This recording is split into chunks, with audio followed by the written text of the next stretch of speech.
तो welcome in teacher तैयारी दोस्तों। तो आज देखो यहाँ पर मैथ का दूसरा क्वेश्चन पेपर एक ये है, किसी साल का है ये, लेकिन है ये प्रीवियस ईयर क्वेश्चन। ठीक है, अब देखो इस टाइप के क्वेश्चन जो एग्जाम में आते हैं, ये मैथ्स पेपर वन में जितने भी क्वेश्चंस लगभग आएंगे सिर्फ आपसे कैलकुलेशन करवाएंगे और आपका टाइम सिर्फ कंज्यूम करेंगे। ठीक है, ये इसी टाइप के क्वेश्चन होते हैं, तो एकदम परेशान मत होना, यहाँ पर हम बारी बारी सब समझाएंगे आपको। तो चलो फटाफट वीडियो को स्टार्ट करते हैं, एंड तक जरूर देखना। और जिन बच्चों की अच्छी मैथ है, जिन्हें प्रैक्टिस करना है, वीडियो को पॉज करके आप चाहो तो क्वेश्चन पढ़ के आंसर मैच कर सकते हो। ठीक है, या फिर आप स्पीड बढ़ा देना ताकि आपका आंसर मैच हो जाए कायदे से, टाइम कम लगे। वरना अगर आपको समझना है तो आप देख लो यहाँ पर। ठीक है, क्योंकि एक क्वेश्चन से रिलेटेड हम कई चीज़ों को बताएंगे यहाँ पर। ठीक है, ये नहीं सिर्फ एक क्वेश्चन सॉल्व करेंगे, उसमें और क्या क्या चेंजेस करके दूसरा क्वेश्चन बना के एग्जामिनर पूछ सकता है, वो सब चीज़ें यहाँ पर हम आपको बताते जाएंगे। चलो सबसे पहले यहाँ पर हम देखते हैं, पहला क्वेश्चन है कि प्रियदर्शनी के पास 4.8 kg एलिमेंट्स थे, 2500 ग्राम रेजिन्स थे, ठीक है, 350 किलोग्राम कैशिव थे, एंड उसने इन सबको इक्वली 3 दर्जन पैकेट में, ठीक है, पैक कर दिया। अब ये बताओ कि हर एक पैकेट का वेट कितना होगा। ठीक है, अब देखो इस टाइप के क्वेश्चन को हमको करना कैसे है। उसके पास टोटल क्या चीज़ थी और कितनी थी। ठीक है, एलिमेंट्स कितने थे उसके पास, अगर हम एलिमेंट की बात करें तो 4.8 kg। ठीक है, यहाँ पर अगर आप देखो आंसर ग्राम में है तो कोशिश करो कि फिर इसको किसमें, फिर ग्राम में ही बदल लो। ठीक है, ताकि फिर तुम्हें दोबारा ना यूनिट को चेंज करना पड़े। ठीक है, तो इसको हम ग्राम में ही बदल लेंगे। अब 4.8 kg मतलब डायरेक्ट लिख लो 4800 ग्राम। ठीक है, क्योंकि आपको पता है किलोग्राम में कितने 1000 ग्राम होते हैं, तो 4.8 में कितने हो जाएंगे 4800 ग्राम। उसके बाद देखो 2,500 ग्राम क्या था, रेजिन्स था। ठीक है, तो यहाँ पर हम लिख लेंगे इसको 2500 ग्राम। ठीक है, अब यहाँ पर देखो तो 3.5 किलोग्राम कैशिव थे, काजू 350 किलोग्राम, तो मतलब ये भी कितना हो जाएगा 3500 किलोग्राम। ठीक है, अब उसके बाद अगर हम देखें यहाँ पर कि उसने इन सबको 3 दर्जन पैकेट में पैक कर लिया। ठीक है, 3 दर्जन मतलब कितने पैकेट्स में, 36 पैकेट्स में। एक दर्जन में 12 होते हैं ना, तो 3 में कितने होंगे, 36 हो गए। अब यहाँ पर कह रहा है कि हर एक पैकेट का वेट कितना होगा। तो ये बताओ जो टोटल वेट इनका होगा वही तो टोटल वेट 3600 पैकेट का होगा, क्योंकि सामान तो अंदर वही रखा गया ना। अगर हम पैकेट के वेट को नेग्लेक्ट करें, क्योंकि उसका 0 से 1 ग्राम के अंदर ही होगा, इसलिए उसको हम यहाँ पर नहीं काउंट करेंगे। तो मतलब टोटल ये जितने सामान है इनका अगर हम वेट करेंगे तो 5 5 10 8 18, 3 2 5 5 4 9 1 10, तो ये बन रहा है 10,800 ग्राम। ठीक है, और टोटल कितनी पैकेट है 36, मतलब ये 36 पैकेट बराबर होंगी कितने के, 36 पैकेट बराबर होंगी 10,800 ग्राम के। तो अब अगर हमको एक पैकेट का वेट निकालना है तो हम क्या करेंगे, 10,800 ग्राम को डिवाइड कर देंगे 36 से। ठीक है, अगर यहाँ पर आप देखो 6 3 18 3 3 9, ठीक है, मतलब 6 टाइम में चला जाएगा, बचेगा क्या 600। तो यहाँ पर देखो हर एक पैकेट जो होगी, ठीक है, वो कितने ग्राम की होगी, 1 मिनट, यहाँ पर देखोगे आप, अगर 3 से हमको करना होगा तो 6 3 8 3 9, हाँ तो 300 आएगा, सॉरी। तो डिवाइड करने पे 300 आ रहा है, तो 300 ऑप्शन में कहीं है, ये वाला है, तो मतलब ये वाला आंसर सही हो जाएगा। ठीक है, जिनको नहीं क्वेश्चन समझ में, एक बार क्वेश्चन हम समझा देते हैं कि वो कह रहा है कि इन सारी चीज़ों को मिलाकर उन्होंने छोटे छोटे पैकेट्स में पैक कर दिया और टोटल पैकेट्स बनी 36 पैकेट्स बनी। अब अगर 36 पैकेट बनी तो इन पैकेटों को अगर तुम रखोगे तब भी तो क्या बोलते हैं, पूरा वेट 10,800 ग्राम आएगा, मतलब 10 किलो 800 ग्राम आएगा। तो अब अगर तुमको एक पैकेट का वेट निकालना है तो क्या करोगे, 36 से डिवाइड कर दोगे। ठीक है, अब यहाँ पर देखते हैं हम दूसरा क्वेश्चन। हिंदी वाले आप हिंदी में भी चाहो पढ़ सकते हो। ठीक है, the side of a square is 5 centimetre. ठीक है, किसी स्क्वायर का साइड कितना है, 5 सेंटीमीटर है। How many times will the new area become if the side of the square is doubled. ठीक है, कि अगर उस स्क्वायर के जो साइज है या साइड है उसको हम अगर डबल कर देंगे तो अब जो नया एरिया बनेगा, ठीक है, वो how many times will the new area become, तो न्यू एरिया कितने टाइम्स ज़्यादा हो जाएगा। ठीक है, किससे, या कम हो जाएगा किससे, पहले वाले से। ठीक है, इस टाइप का क्वेश्चन बहुत आता है, रेक्टेंगल स्क्वायर कुछ भी दे देगा। कह रहा है कि कोई स्क्वायर है जिसका साइड 5 सेंटीमीटर है। ठीक है, मतलब यहाँ पर अगर 5 सेंटीमीटर का एक स्क्वायर बना दिया।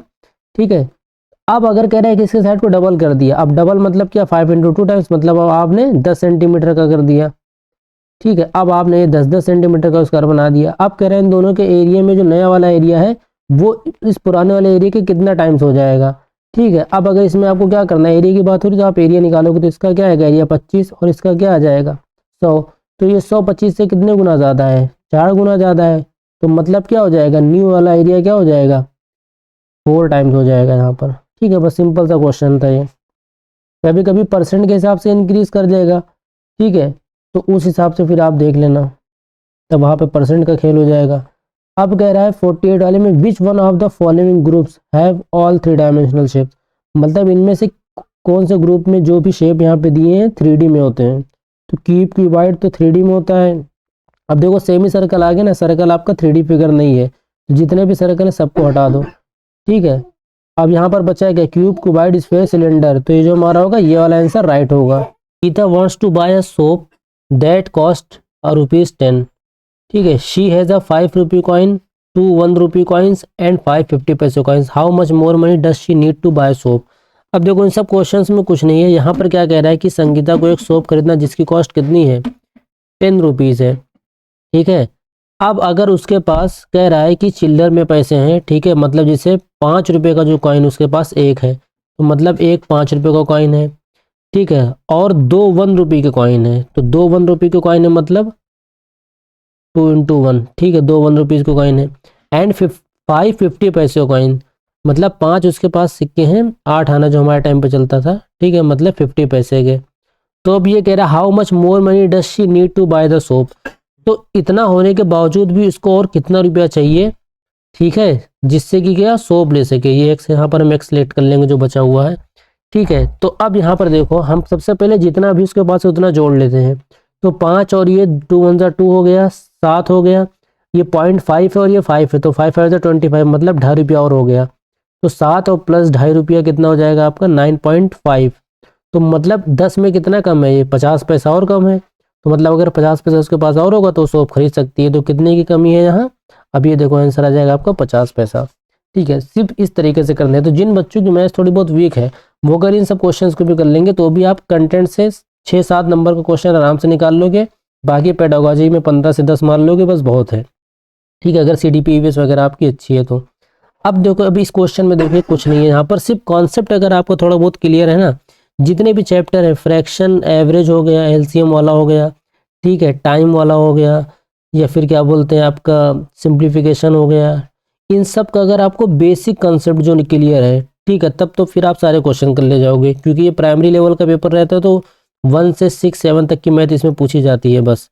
अब यहाँ पे देखो कह रहा है select the group of fraction in an ascending order. Ascending order मतलब देखो ये एग्जाम के टाइम में सबको दिक्कत हो जाती है, ठीक है, इसलिए एक रास्ता याद कर लो, असेंडिंग ऑर्डर मतलब छोटे से बड़ा होता है, छोटे से बड़ा मतलब आप नीचे से ऊपर जा रहे हो ABCD, और डिसेंडिंग ऑर्डर मतलब आप ऊपर से नीचे आ रहे हो, मतलब बड़े से छोटा, तो DCBA, इस तरीके से याद कर लेना आप।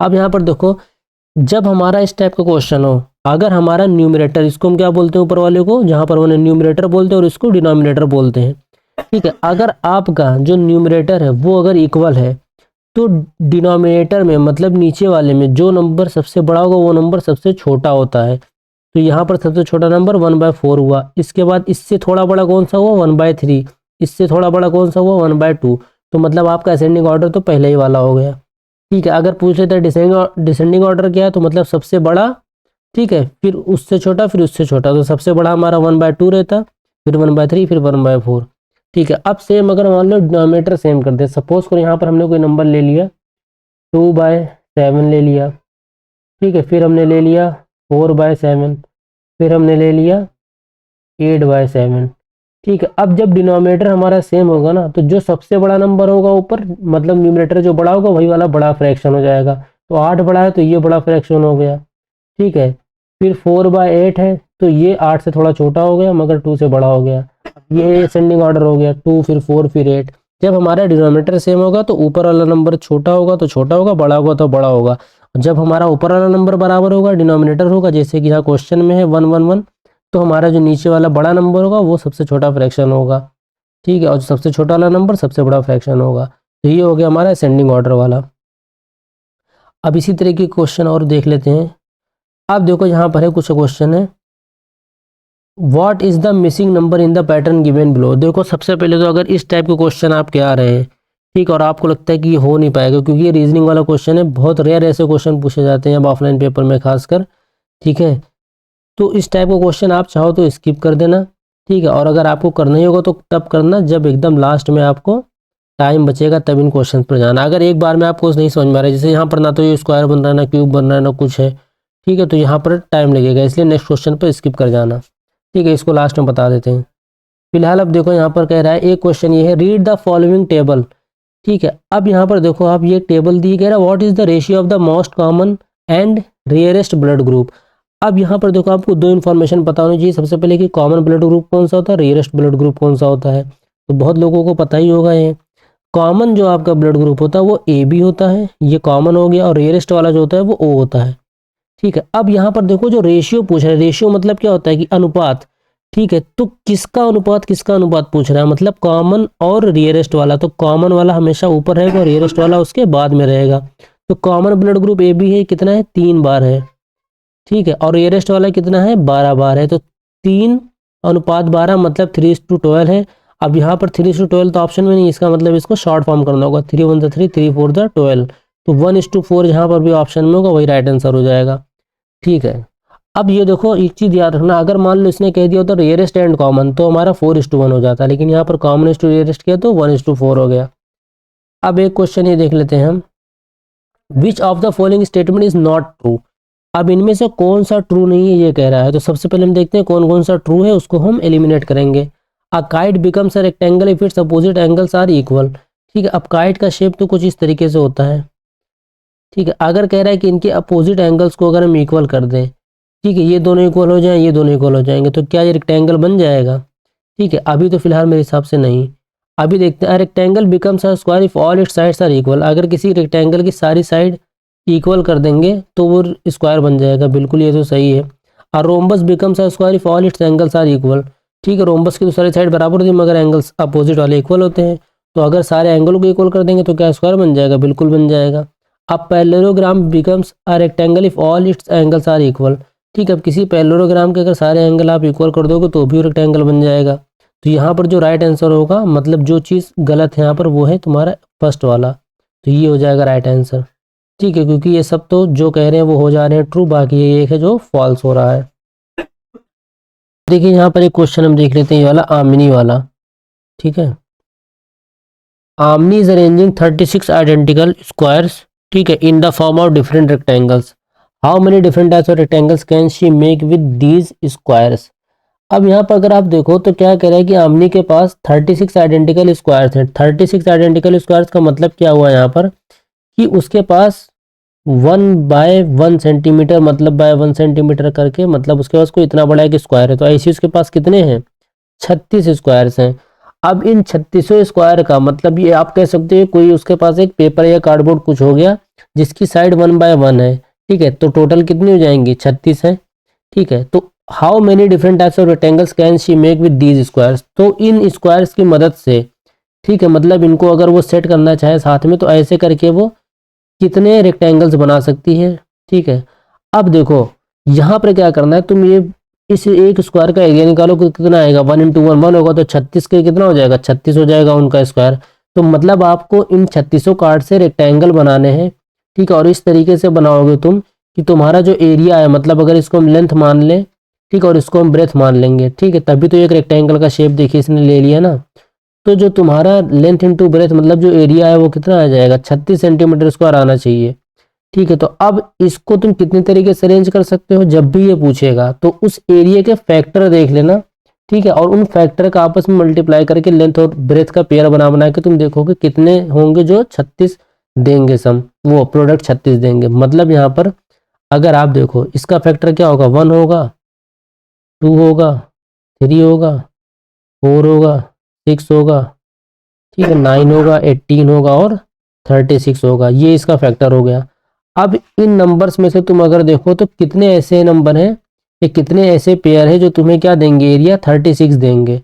जैसे अगर आप 18 का हम अगर 2 से करेंगे, मतलब सीधे हम लिख लेते हैं यहाँ पर, पहले हम 1 का देखो, 1 × 36, 1 × 36 अगर करेंगे तो भी हमारा क्या हो जाएगा, बन तो जाएगा ना 1 × 36।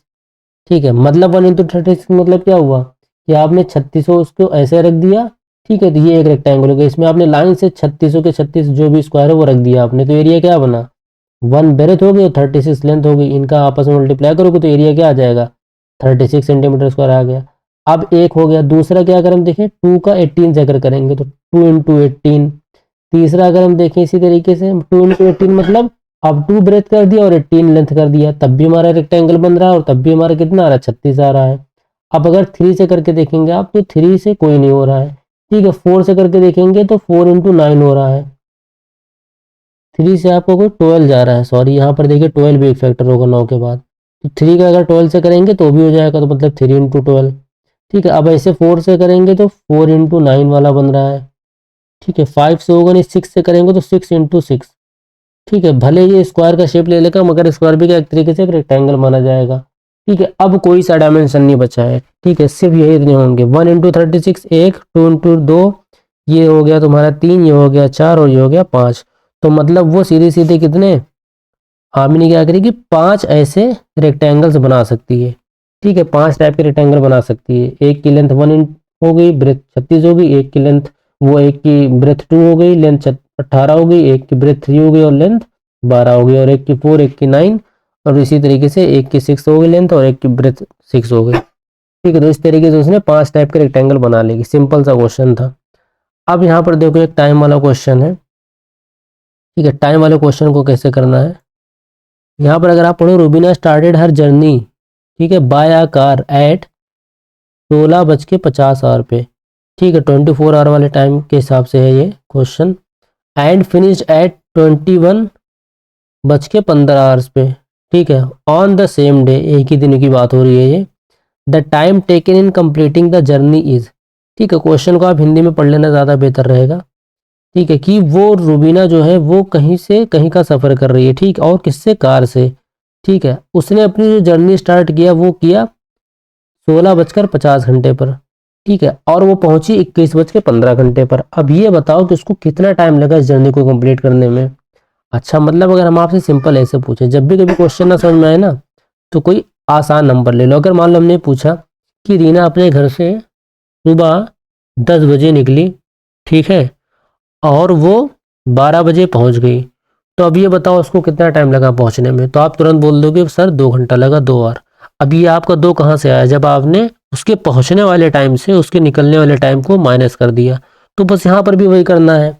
वो पहुंची कब, 21:15 पे पहुंची, ठीक है, और निकली कब थी, 16:50 पे निकली थी। अब इसी को माइनस कर दोगे, 5 में से 0 गया, कितना आ जाएगा, 5 आ जाएगा।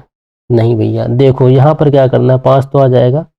यहाँ पर देखो, अब ये ऊपर वाला मिनट क्या है, कम है, और नीचे ज़्यादा है, तो कम मिनट से ज़्यादा मिनट तो माइनस होगा नहीं। तो यहाँ पर सीधे सीधे 1 हम कैरी लेंगे, और यहाँ का जो 1 होगा वो कितना बन जाएगा, 60 बन जाएगा। अब 60 को अगर 15 में जोड़ोगे तो क्या हो जाएगा, ये 75 हो जाएगा। तो अब ये 75 में से हमको 50 घटाना, तो कितना आ जाएगा, 25। और यहाँ पर कितना हो गया होगा, 20 हो गया होगा, क्योंकि 1 घंटा उधर गया, इधर आया 4। मतलब उसको 4 आवर और 25 मिनट लगा। तो 4 आवर और 25 मिनट कहीं ऑप्शन में है, बिल्कुल है थर्ड वाला, तो यहाँ पर ये सही हो जाएगा, ठीक है। ये चीज़ बस, इसमें बस इतना ध्यान देना कि अगर ऊपर का जो मिनट है वो नीचे वाले मिनट से कम होगा तो हम वहाँ से कैरी लेंगे, ठीक है। और जब कैरी लेंगे हम तो कितना हो जाएगा, वो सीधे सीधे 60 जुड़ जाएगा उस नंबर में, ठीक है। बाकी टाइम वाला अगर आपको चैप्टर क्लियर नहीं है, क्लियर करना है, अभी भी आपके पास टाइम है, तो जाके डिस्क्रिप्शन में देख लेना, ठीक है, वरना ईवीएस की प्लेलिस्ट में देख लेना, ठीक है। फिलहाल हम डिस्क्रिप्शन में लिंक डाल देंगे टाइम वाला, अगर याद रहा तो एक बार जाके चेक कर लेना। वैसे भी आप चाहो तो कोई भी चैनल हो, मेरा हो या किसी का भी हो, एक बार सबके चैनल की प्लेलिस्ट ज़रूर देखा करो, ठीक है। क्या पता आपके काम की कोई वीडियो मिल जाए, तो एक बार ज़रूर देखना, और मिल जाएगी तो फिर कमेंट भी कर देना, और हो सके तो चैनल को सब्सक्राइब कर देना। अब यहाँ पर देखो एक क्वेश्चन है, a whole number is added to 100 and the same number is subtracted from 100, the sum of the two resulting number so obtained, ठीक है। सिंपली जो कह रहा है बस वो कर दो। कह रहा है कि 100 में कोई एक पूर्ण संख्या जोड़ी जाती है, तो चलो मान लो हमने 100 में कोई नंबर x है, ये होल नंबर हमने जोड़ दिया। अब कह रहा है कि the same number is subtracted from 100, और वही जो x आपने लिया वही 100 में घटा भी दिया जा रहा है, मतलब 100 में उसी नंबर को हम घटा भी रहे हैं। अब कह रहा है कि जो आंसर आएगा, ठीक है, तो जब 100 में x जोड़ा तो आंसर क्या आया, 100 प्लस x। जब 100 में x माइनस कर दिया तो 100 माइनस x। तो कह रहा है इन दोनों को जोड़ने पर क्या आ रहा है। अब इन दोनों को अगर आप जोड़ दो तो देखो x positive x negative cut गया, बचा क्या, 200 आ गया। तो आंसर क्या हो जाएगा, जो कह रहा कर दो, बस 200 आ रहा है। अब यहाँ पर एक सिंपल सा क्वेश्चन है, 100 लाख को आप और क्या बोल सकते हैं, तो 100 लाख है, ठीक है। तो 100 लिखा ये है क्या, लाख है, मतलब 5 जीरो हो जाएंगे। अब ये क्या हो गया, लाख, ये हो गया 10 लाख, ये हो गया करोड़। तो मतलब सीधे क्या 1 करोड़ हो गया ये। अब 1 करोड़ अगर कहीं ऑप्शन में हो तो कर दो भैया, है बिल्कुल। तो ये हो गया आपका। अब देखो एक ये बहुत कायदे का क्वेश्चन है डेसिमल वाला, ठीक है। इससे पहले भी हमने जब प्रैक्टिस कराई थी तो एक दो प्रैक्टिस में वाले क्वेश्चन हमने करवाया वहाँ पर। इस क्वेश्चन में देखो सिंपली करना क्या है, कह रहा है कि which of the following arrangement represent descending order of numbers, कि इनमें से कौन सा ऐसा ऑप्शन है जो डिसेंडिंग ऑर्डर में है। डिसेंडिंग ऑर्डर मतलब बोले तो बड़े से छोटा, ठीक है, याद रखना डी से ए की तरफ जा रहा है। असेंडिंग होता तो ए से डी की तरफ जाता, मतलब छोटे से बड़ा। अब डिसेंडिंग ऑर्डर में कौन सा, डिसेंडिंग ऑर्डर का सबसे पहला रूल क्या होता है कि पहला नंबर बड़ा होगा फिर सब उससे छोटे होंगे। अब इन चारों में देखो 10 10 10 और ये 1 है, तो ये ऑप्शन पूरा एलिमिनेट हो गया।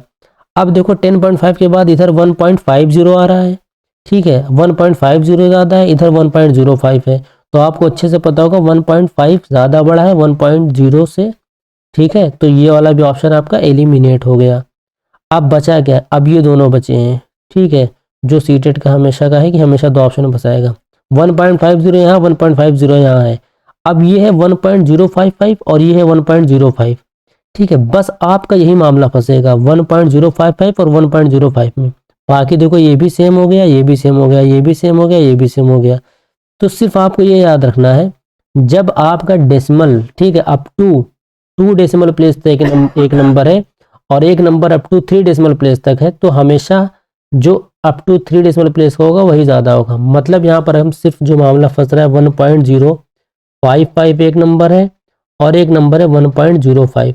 तो इन दोनों में कौन सा बड़ा नंबर, अगर ये हमें पता चल जाएगा तो हम ऑप्शन टिक कर देंगे। तो इन दोनों में हमेशा ये वाला नंबर बड़ा होगा। क्यों, क्योंकि जिस नंबर के आगे कुछ नहीं लगेगा हम उसके आगे क्या 0 लगा देंगे। अब ये देखो 50 हो गया, 55 हो गया, तो मतलब ये वाला नंबर बड़ा हो गया। तो यहाँ पर जो ऑप्शन सही होगा वो कौन सा होगा, पहला वाला ऑप्शन सही हो जाएगा, ठीक। अब एक क्वेश्चन जो कि यहाँ क्या कह रहा है, which of the following is not a factor of 3630। Factor मतलब ऐसा कौन सा नंबर है इन चारों में जो इस नंबर को नहीं काट सकता। तो 11 देखो काट देगा इसको, तो कर ही के देख लो, 11 तिहाई हो गया। 3 इसको काट देगा, क्यों, क्योंकि सबका सम क्या हो जाएगा, यहाँ पर देखो अगर आप 6 3 9, ठीक है, 3 12, तो 12 3 से कट जाएगा बिल्कुल, क्योंकि 3 का डिविजिबिलिटी रूल क्या होता है, सम ऑफ ऑल डिजिट्स क्या होनी चाहिए, 3 से डिविजिबल हो जानी चाहिए। 5 काट लेगा, क्यों, क्योंकि लास्ट में 0 है। बचा 9, 9 से काटने के लिए क्या होना चाहिए, सारी संख्याओं का सम 9 से कट जाए। अगर कट गया तो 9 से भी कट जाएगा। देखो 6 3 9 और 9 3 12, 12 9 से कभी नहीं कट सकता, तो मतलब क्या हो जाएगा, यही एक है जो इसका फैक्टर नहीं है। कौन सा, फोर्थ वाला। अब एक क्वेश्चन देखो भैया, थोड़ा दिमाग लगाने वाला क्वेश्चन है ये। द सम ऑफ 5 - 5 + 5 - 5 कंटिन्यू लिखा है ऑड नंबर तक। ऑड नंबर टर्म्स का मतलब है कि इसका एंड जहां पर भी होगा, पूरी सीरीज क्या है, ऑड की सीरीज है। ऑड की मतलब जैसे मान लो ये सिर्फ 3 बार लिखा है बस ऐसे, तो ऐसे ही ऑड में होगा। अब जब ये ऑड है, ठीक है, अगर ये ऑड है तो इसका मतलब जो लास्ट में नंबर आएगा वो प्लस का 5 ही आएगा, ठीक है। क्योंकि देखो यहाँ पर अगर ऑड में देखो 1 2 3, ये हमने ऑड की सीरीज बनाई तो +5 आ रहा है। फिर अगर हमने ऑड बढ़ा लिया, मान लो हमने 5 की बना दी, ऑड नंबर अगला 5 है, तब भी लास्ट में +5 आ रहा है। ऐसे ही जो लास्ट में नंबर आ रहा होगा वो प्लस का 5 आ रहा होगा। अगर इवन का कहता 2 इवन नंबर, तो हमारा जो लास्ट नंबर आता है वो -5 आता। तो जब भी इस टाइप के क्वेश्चन आएंगे, आपको ऑड कह रहा है तो बस आप 3 नंबर ले लो ये वाले, ठीक है। अब अगर हम इन 3 नंबर को लेंगे तो देखेंगे 5 5 कैंसिल हो गया, बचा गया +5। इसका मतलब पूरी सीरीज में सारे नंबर कट जाएंगे, लास्ट में क्या बच जाएगा, प्लस का 5 बच जाएगा। तो वही क्या है, हमारा आंसर हो गया। इन सबको जोड़ने पे क्या आएगा, हमारा 5 ही आएगा, ठीक है। अगर ये क्वेश्चन नहीं समझ में आया तो चलो हम एक इवन वाला क्वेश्चन बना ले। मान लो यहाँ पर विषम की जगह कह देता है कि सम संख्या है, मतलब इवन, तो सिर्फ हम इन 4 नंबर को ले लेंगे तो भी इवन कहलाएगा। अब इनमें देखो अगर तो ये गया, ये गया, ये गया, ये गया, आंसर क्या 0 आ रहा है, तो हमारा आंसर वहाँ पर 0 हो जाता, ठीक है। तो उम्मीद है अब आपको ये सब वीडियो समझ में आ गई होंगी, ठीक है। जितनी भी हम प्रैक्टिस अभी करा रहे हैं, चाहे सीटीपी हो गई या आपका मैथ्स हो गया, ठीक है। मैथ्स का इसलिए कराया क्योंकि मैथ्स का बच्चे कह रहे थे, काफ़ी वीडियोस हमने सीटीपी की प्रैक्टिस वाले में डाल दिया था, मगर मैथ्स की नहीं थी। तो उम्मीद है आपके कुछ आंसर भी सही हुए होंगे, कुछ लोगों के सारे आंसर सही हुए होंगे, ठीक है। तो जहाँ पर भी आपको जो भी सेक्शन वीक है उसकी प्रैक्टिस करिए, और हो सके तो थोड़ा बहुत चैनल को सब्सक्राइब कर दीजिए ताकि हमें भी अच्छा लगे। नया चैनल है, थोड़ा सपोर्ट कर दीजिए।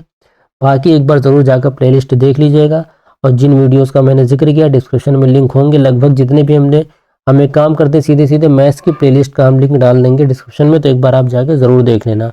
ठीक है, जिन्होंने भी यहाँ तक वीडियो देखा है उनको बहुत बहुत शुक्रिया। चलिए फिर मिलते हैं नेक्स्ट वीडियो में, तब तक के लिए बाय बाय।